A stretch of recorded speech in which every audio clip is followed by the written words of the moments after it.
بسم اللہ الرحمن الرحیم۔ السلام علیکم۔ میرے تایا کی بیٹی کی شادی تھی جس کی تیاریاں زور و شور سے چل رہی تھیں۔ ہر طرف خوشیوں کا سما تھا۔ سارے گھر میں لائٹیں لگائی گئی تھیں جن سے گھر کافی روشن نظر آ رہا تھا۔ میرے تایا کی بیٹی نورین صوفے پر بیٹھی اپنی رسمیں ادا کروا رہی تھی۔ آج وہ مائیوں بیٹھ گئی تھی اور ٹھیک 4 دن بعد اس کا نکاح تھا۔ ان ساری رسموں کو دیکھتے ہوئے میں سب سے پیچھے ایک کونے میں دب کر کھڑی یہ سارا منظر دیکھ رہی تھی۔ مجھ میں اتنی ہمت نہیں تھی کہ میں بھی سب کے بیچ میں جا کر کھڑی ہو جاؤں اور اس شادی میں شرکت کروں، کیونکہ میں اپنی تائی کی نظروں کا نشانہ نہیں بننا چاہتی تھی۔ مجھ میں اتنی ہمت نہیں تھی کہ میں سب کے بیچ میں جا کر کھڑی ہو جاؤں اور میری تائی مجھے ذلیل کر کے وہاں سے باہر بھیج دیں۔ اس وجہ سے میں سب سے دور اور بہت خاموش ہو کر کھڑی یہ سارا منظر دیکھ رہی تھی۔ پڑوس کی ایک عورت نے مجھے بلایا کہ فروا ادھر آؤ، تم کیوں وہاں کھڑی ہو؟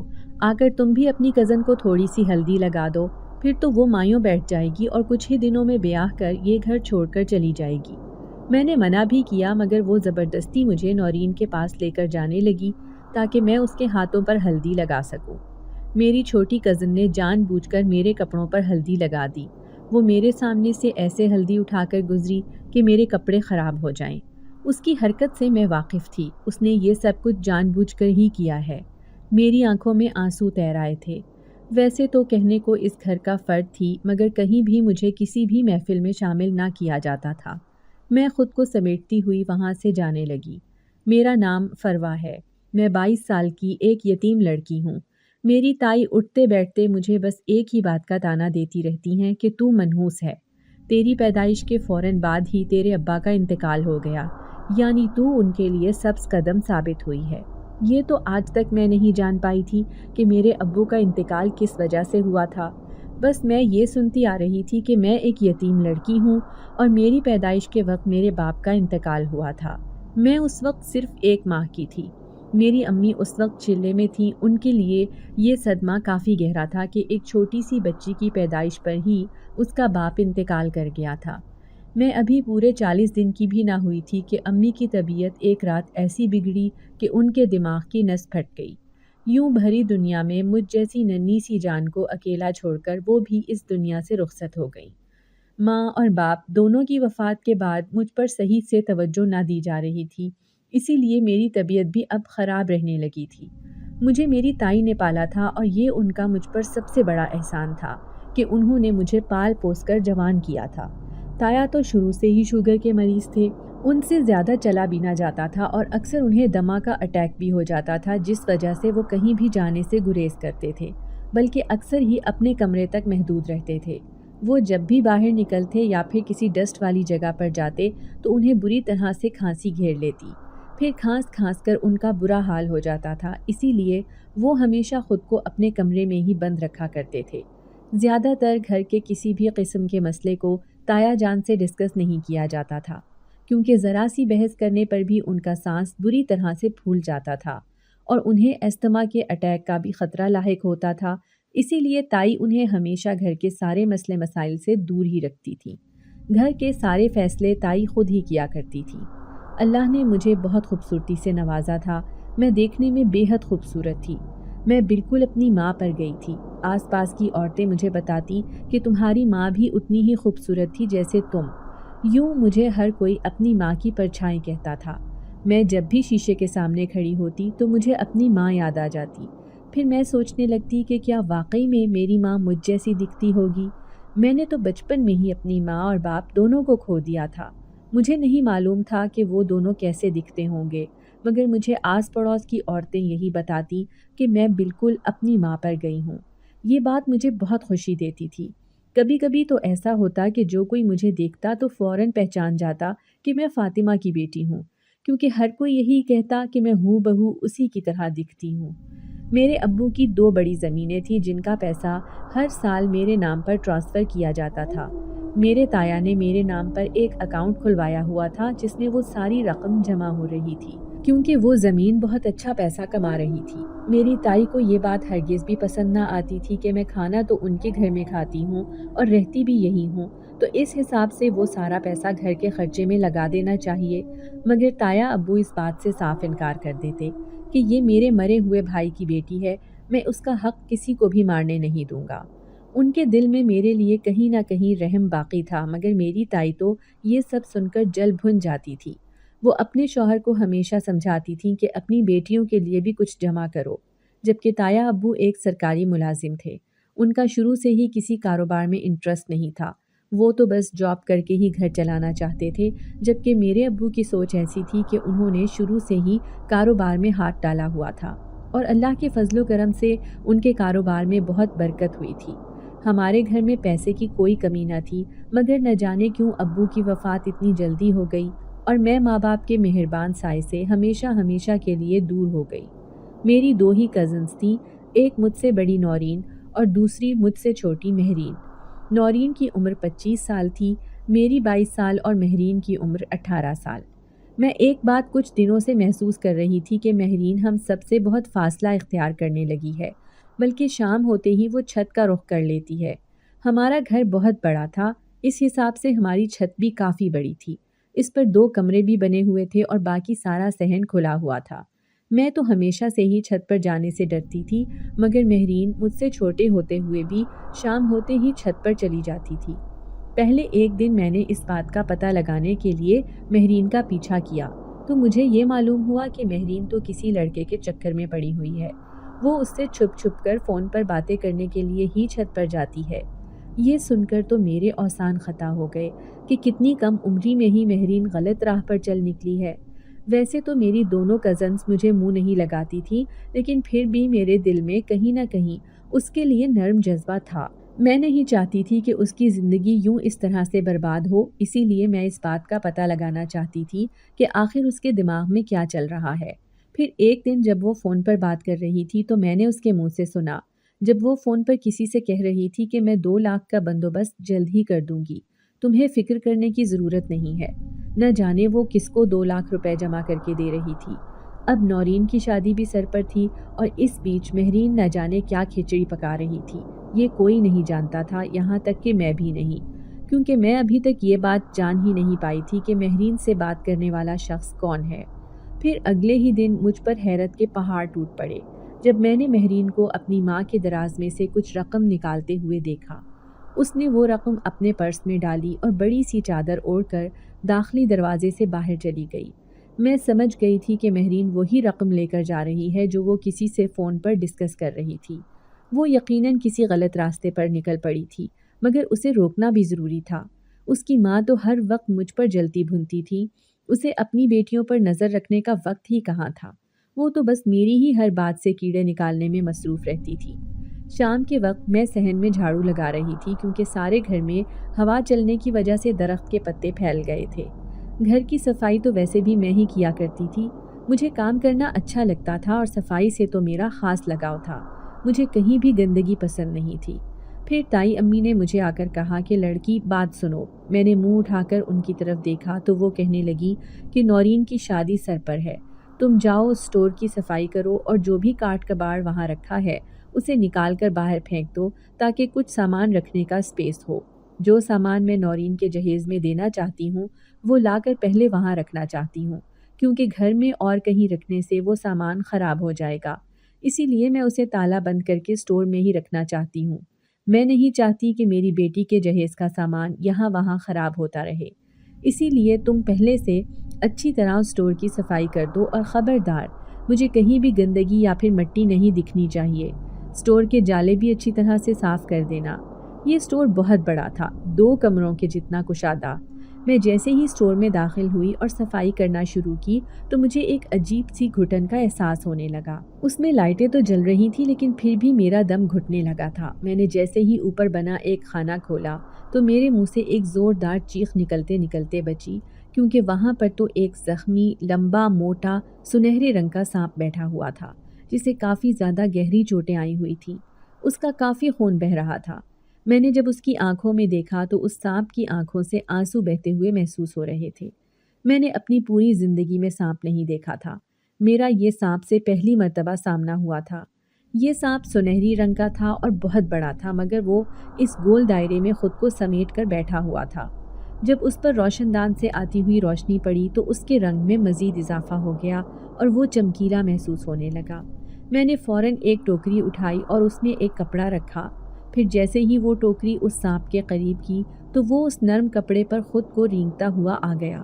میں حیران تھی کہ وہ کس طرح سے میری بات سمجھ رہا تھا۔ اسے مجھ سے خوف محسوس نہیں ہو رہا تھا کہ میں اسے کوئی نقصان پہنچا سکتی ہوں، حالانکہ خوف تو مجھے بہت محسوس ہو رہا تھا کہ کہیں وہ مجھے ڈس نہ لے، مگر اس وقت اسے مدد کی ضرورت تھی اور میں اس کی مدد کرنا چاہتی تھی۔ میں تو شروع سے ہی ایک نرم دل لڑکی تھی، میں کسی کو کیا نقصان پہنچاتی۔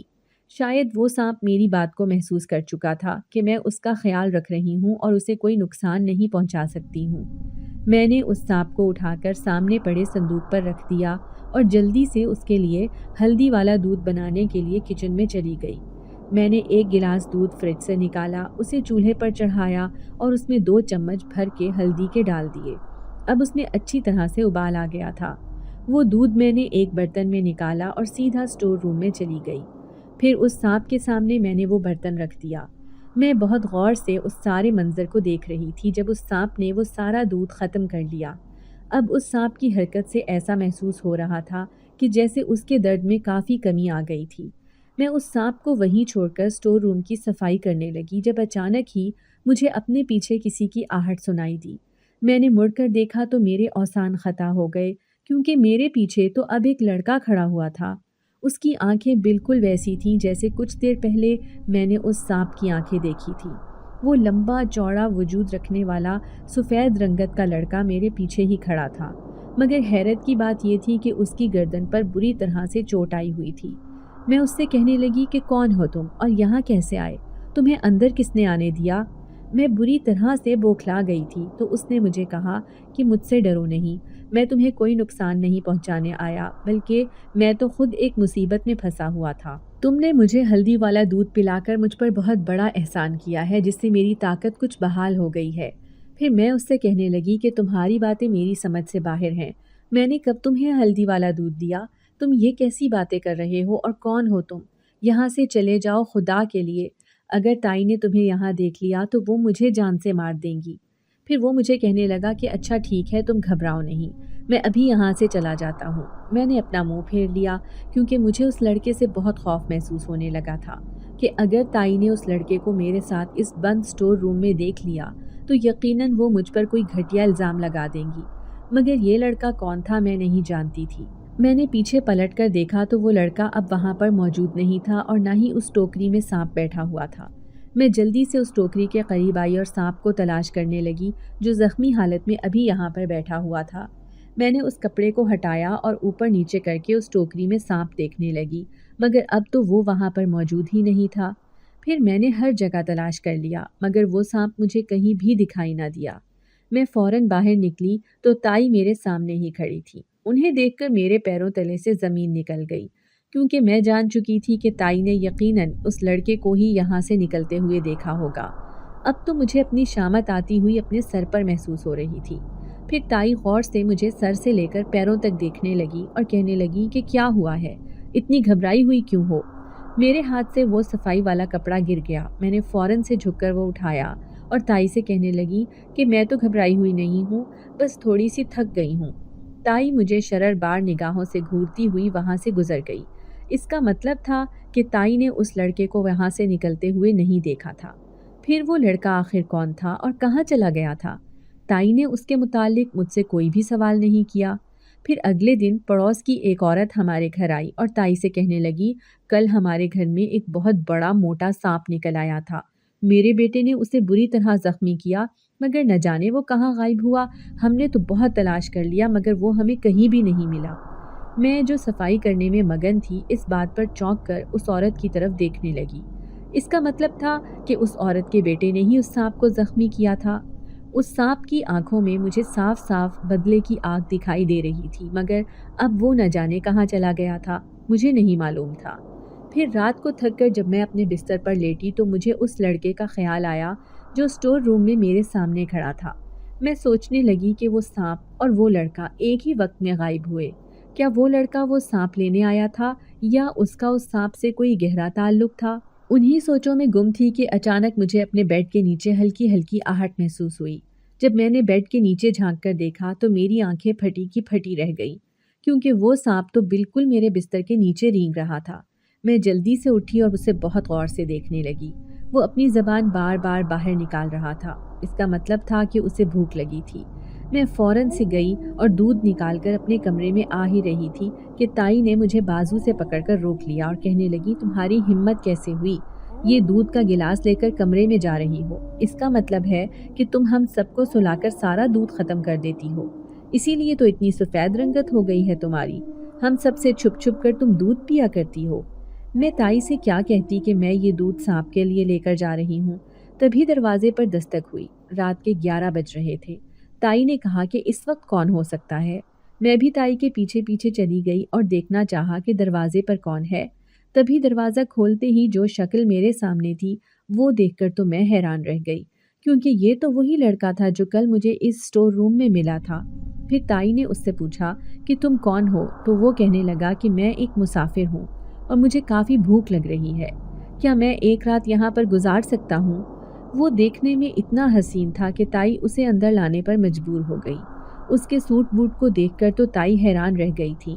پھر تائی نے فوراً اسے اندر بلا لیا اور ہال میں بیٹھ کر اس سے تفصیلات لینے لگی۔ اس نے بتایا کہ میں باہر ملک سے آیا ہوں اور اس شہر میں نیا ہوں۔ میرے بابا کی یہاں پر بڑی بڑی فیکٹریاں ہیں جنہیں اب میں ہی دیکھوں گا۔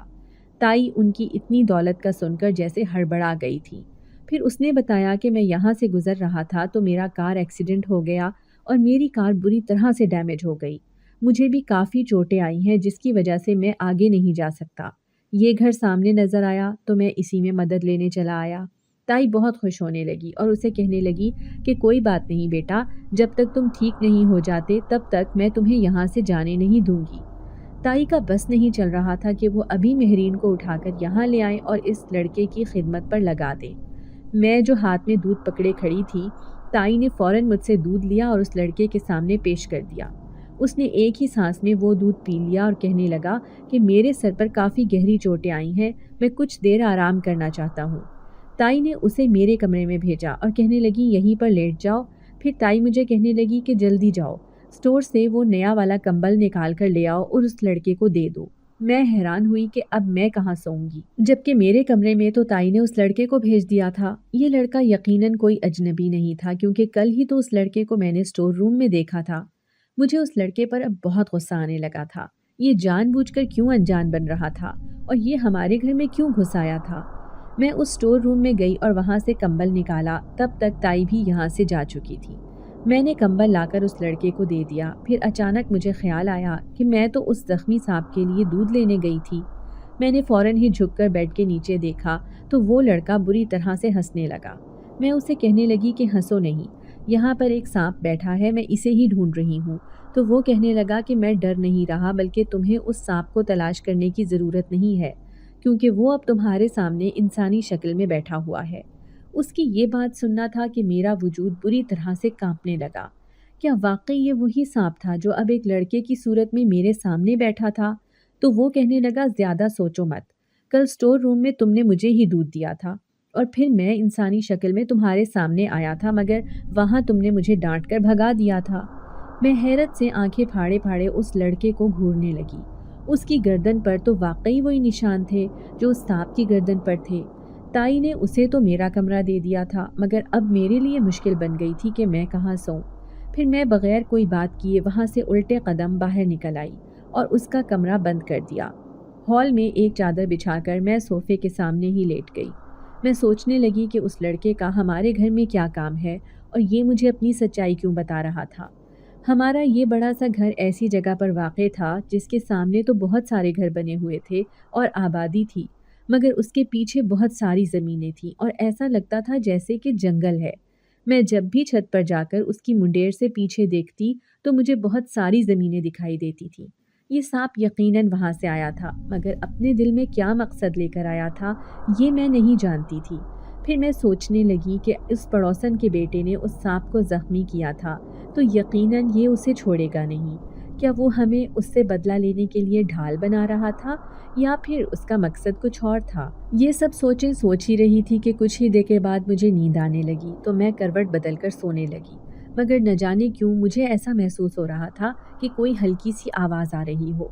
پہلے تو میں نے اگنور کر کے سونا چاہا، مگر وہ آواز بار بار میرا دھیان بھٹکا رہی تھی، جس کی وجہ سے میں ایک جھٹکے سے اپنی جگہ سے اٹھی اور آس پاس دیکھا کہ آخر یہ عجیب سی آواز کس چیز کی تھی۔ میری حیرت کی انتہا نہ رہی جب اسی سنہری سانپ کو رینگتے ہوئے دیکھا، جو کہ اس وقت آہستہ سے گھر سے باہر جا رہا تھا۔ مجھے کافی الجھن ہوئی کہ آخر یہ سانپ رات کے اس پہر کہاں جا رہا تھا، اور اگر اس کو گھر سے باہر ہی جانا تھا تو وہ یہاں ہمارے گھر آیا ہی کیوں تھا بھلا؟ میں سمجھ گئی تھی کہ وہ عجیب سی آواز بھی اسی سانپ کی تھی۔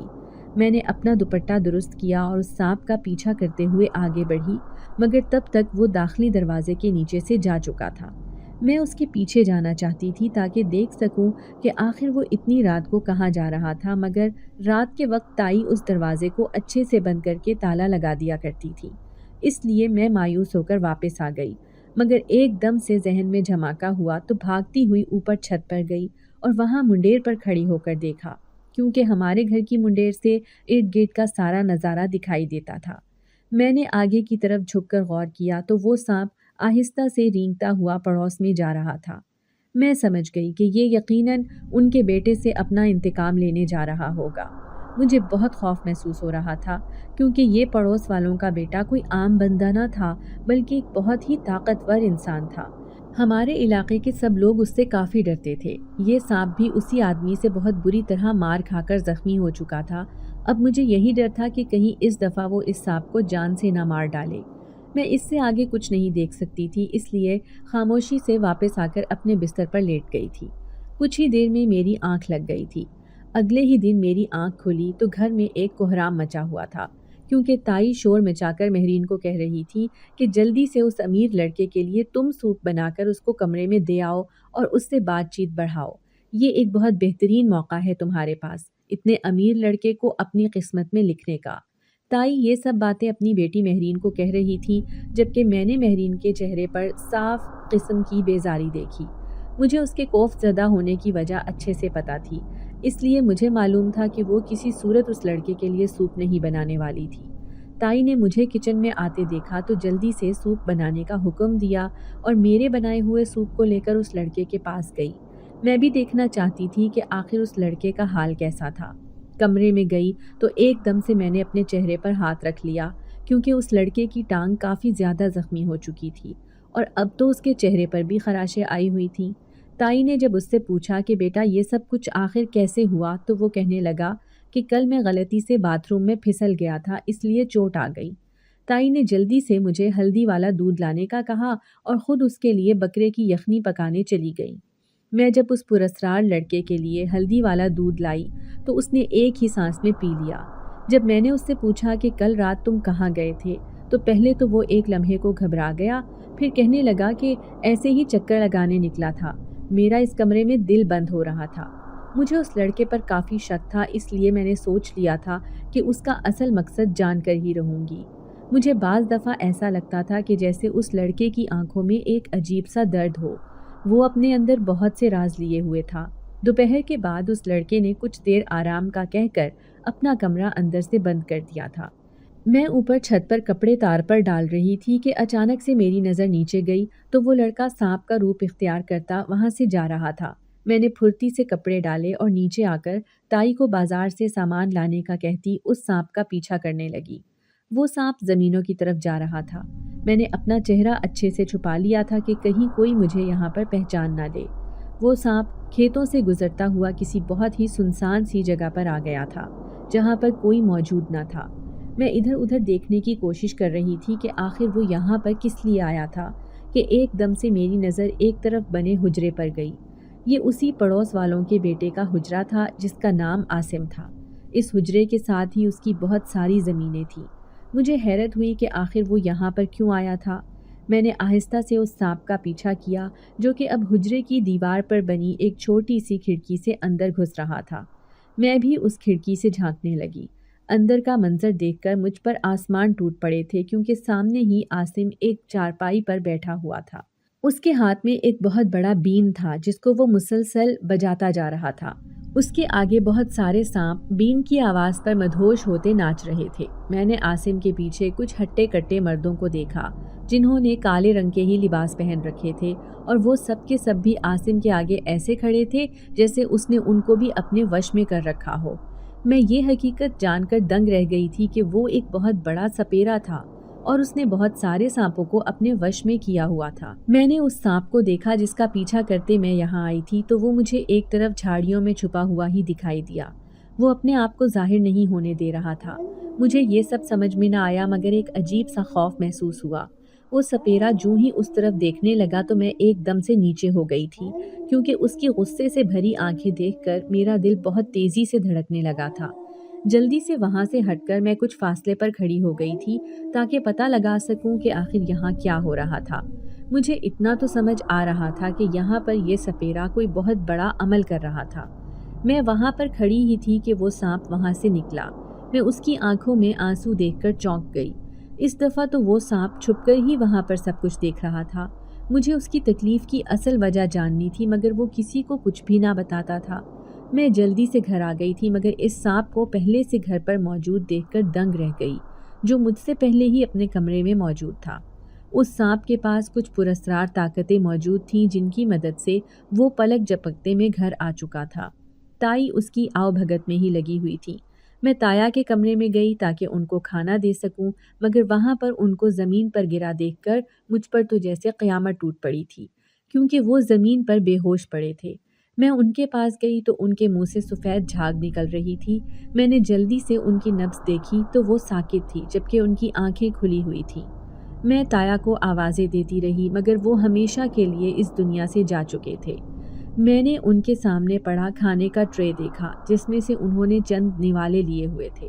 اس کا مطلب ضرور ان کے کھانے میں کچھ ملایا گیا تھا۔ تایا کی تدفین ہو گئی تو سب سے زیادہ دکھ مجھے ہی تھا، کیونکہ اس دنیا میں میرا ایک واحد سگا رشتہ یہی بچا تھا، اور وہ بھی اب جا چکا تھا۔ میں نے تائی کی طرف دیکھا تو وہ حیرت انگیز طور پر کافی نارمل دکھائی دے رہی تھی۔ ان کے چہرے سے مجھے کوئی غم بھی ڈھونڈنے سے نہ ملا تھا۔ یہ سب دیکھ کر مجھے کچھ کھٹکا تھا کہ ضرور دال میں کچھ کالا ہے۔ جب سے تایا کی وفات ہوئی تھی تو ان کا رویہ بھی میرے ساتھ مزید برا ہو گیا تھا۔ وہ لڑکا 1-2 دن سے کہیں گیا ہوا تھا۔ تائی آج کل روزانہ پڑوس میں جاتی تھی، حالانکہ پہلے کبھی ان کا وہاں آنا جانا اتنا نہیں ہوتا تھا۔ ایک دن تائی چادر لے کر گھر سے باہر نکلی تو میں بھی اس کے پیچھے روانہ ہوئی۔ ان کو پڑوس میں داخل ہو کے دیکھ کر میں بھی پیچھے ہی گئی۔ میں نے جلدی سے اس گھر کی پچھلی طرف دوڑ لگائی تاکہ وہاں سے اندر کا منظر دیکھ سکوں۔ وہاں پر تائی چمن میں ہی اس سپیرے کے سامنے کرسی پر بیٹھی اس کو کچھ دے رہی تھی۔ میں نے جب غور کیا تو وہ کچھ پیسوں کی گڈیاں تھیں۔ یہ دیکھ کر میں ٹھٹک گئی کہ آخر تائی اس سپیرے کو پیسے کیوں دے رہی تھی۔ میں نے کان لگا کر سننے کی کوشش کی تو آہستہ سے آواز آئی۔ وہ اس سپیرے کو کہہ رہی تھی کہ آپ کا بہت شکریہ کہ آپ نے مجھے اتنا تیز زہر لا کر دیا تھا، جس نے اپنا اثر کچھ منٹوں میں کر دکھایا اور کسی کو کانوں کان خبر تک نہ ہوئی۔ میں سمجھ نہ سکی کہ آخر تائی کون سے زہر کی بات کر رہی تھی۔ ان کو بھلا زہر کی کیا ضرورت تھی اور انہوں نے کس چیز کے لیے اتنا خطرناک زہر استعمال کیا تھا؟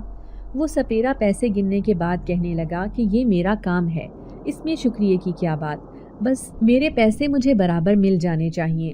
آپ فکر نہ کریں، یہ آدھے پیسے ہیں اور آدھے میں آپ کو کچھ ٹائم تک برابر کر کے دیتی ہوں۔ اس سپیرے نے تیش میں آتے جلد ہی باقی کی رقم لانے کا کہا تو وہ خوف سے ٹھٹرتی ہوئی وہاں سے نکلی تھی۔ میں بھی جلدی سے تائی کے آنے سے پہلے گھر آ گئی۔ کچھ دیر بعد رات ہو گئی تو میں بھی آج اپنے کمرے میں سونے گئی، کیونکہ وہ لڑکا گھر میں موجود نہیں تھا۔ ساری رات میری سوچ تائی کے متعلق ہی رہی کہ آخر انہوں نے وہ زہر کس مقصد کے لیے اس سپیرے سے لیا تھا۔ میرے ذہن میں اچانک سے اپنے تایا کا چہرہ آیا جب ان کے منہ سے آخری وقت میں جھاگ نکل رہی تھی۔ کہیں ان کو بھی تو زہر نہیں دیا گیا تھا؟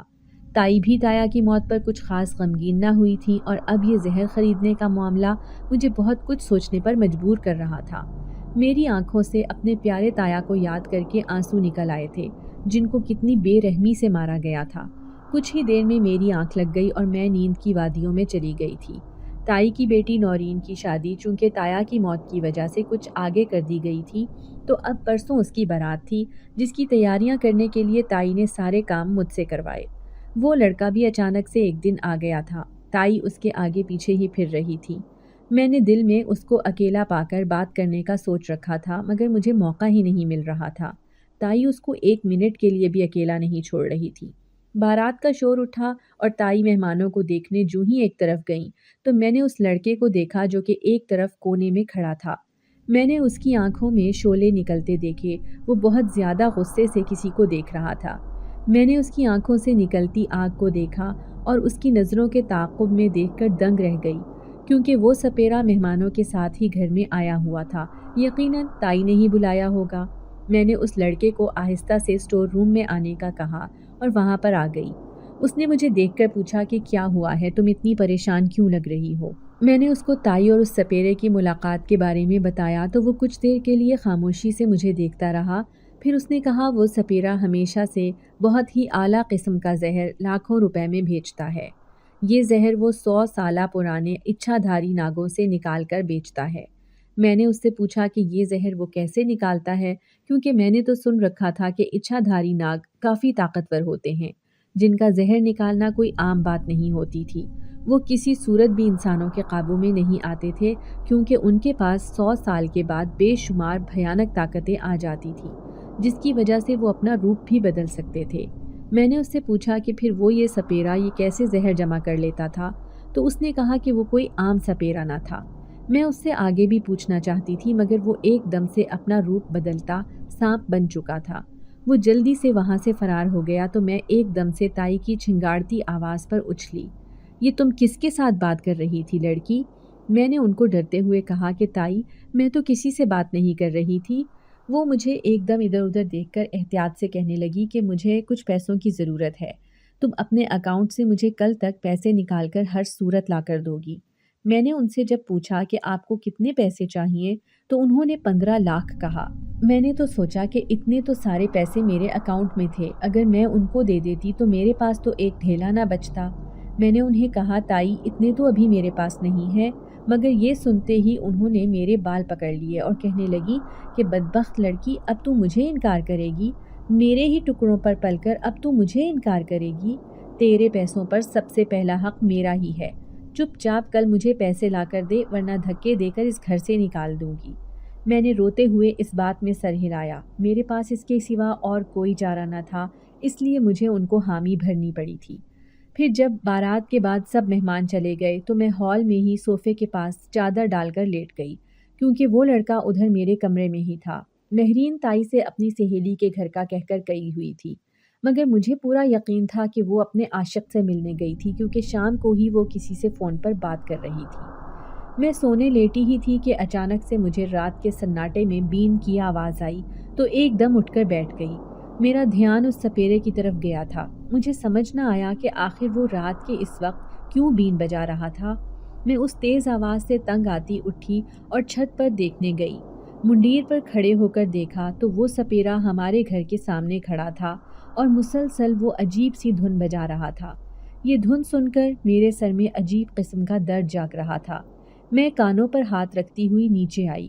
یہ دھن کوئی عام دھن نہیں لگ رہی تھی، بلکہ ایسا لگ رہا تھا کہ جیسے اس دھن میں کوئی جادو ہو، جس کی وجہ سے میرا سر چکرانے لگا تھا۔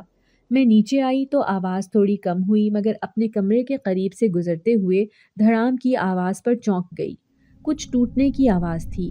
میں بغیر وقت ضائع کیے کمرے میں گئی تو ایک دم سے میں نے اپنی چیخیں روکی، کیونکہ وہ لڑکا زمین پر لیٹا کر راہ رہا تھا۔ اس کے اوپر بہت سارے زخم آئے ہوئے تھے۔ وہ وہاں سے اٹھنا نہیں چاہ رہا تھا، مگر کسی اندیکھی طاقت کے زور کی وجہ سے وہ مجبور تھا۔ اس نے پاس پڑی میز کو پکڑا ہوا تھا تاکہ خود کو ایک جگہ روک سکے۔ میں نے ایک طرف ٹوٹے ہوئے گلدان کی کرچیاں اٹھائیں اور اس لڑکے کے پاس گئی جو کہ درد برداشت کرتے ہوئے رو رہا تھا۔ میں نے اس سے پوچھا کہ کیا ہوا، آخر تم ایسے کیوں لیٹے ہوئے ہو اور یہ زخم کیسے آئے ہیں؟ کیا کوئی ادھر آیا تھا؟ میں نے اس سے یہ سب کہا تو اس نے آہستہ سے کہا کہ یہ بین کی آواز روکو۔ میں نے جلدی سے اٹھ کر کھڑکی بند کی اور پردے برابر کیے، مگر وہ آواز اب بھی آ رہی تھی، جس سے اس کی حالت خراب ہو رہی تھی۔ میں سمجھ گئی تھی کہ وہ سپیرا جان بوجھ کر یہ بین بجا رہا تھا، کیونکہ وہ اس اچھادھاری ناگ کو قابو کرنا چاہتا تھا، مگر یہ سانپ کسی صورت اپنے اصلی روپ میں نہیں آ رہا تھا، کیونکہ ایک مرتبہ اگر وہ سانپ بن گیا تو وہ خود بخود اس سپیرے کی قید میں چلا جائے گا۔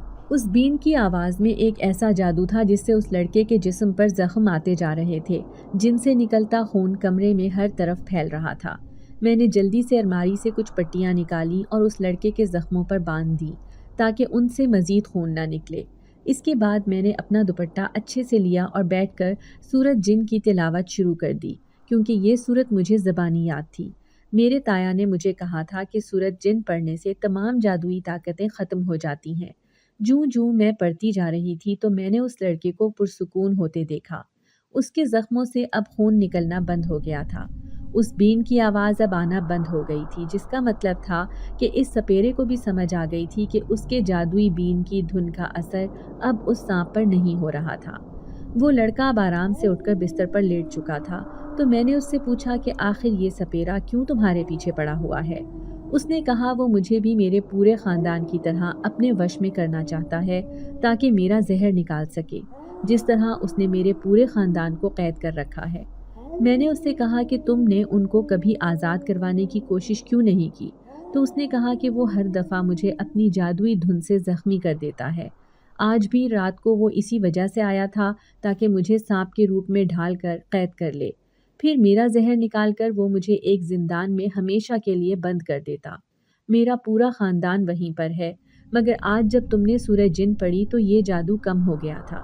وہ لڑکا میرا شکریہ ادا کرنے لگا تھا، جبکہ میرا دل اس کی دکھ بھری داستان سن کر کافی اداس ہو گیا تھا۔ میں خاموشی سے اٹھ کر وہاں سے آ گئی تھی اور ہال میں اپنی جگہ لیٹ گئی۔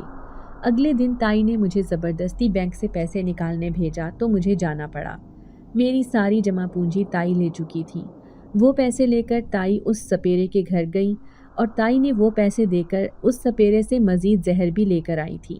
میں یہ دیکھ کر خوف سے کانپ گئی کہ اب وہ کس کو مارنا چاہتی تھی۔ میں جلدی سے گھر آ گئی اور دوپہر کا کھانا پکانے لگی۔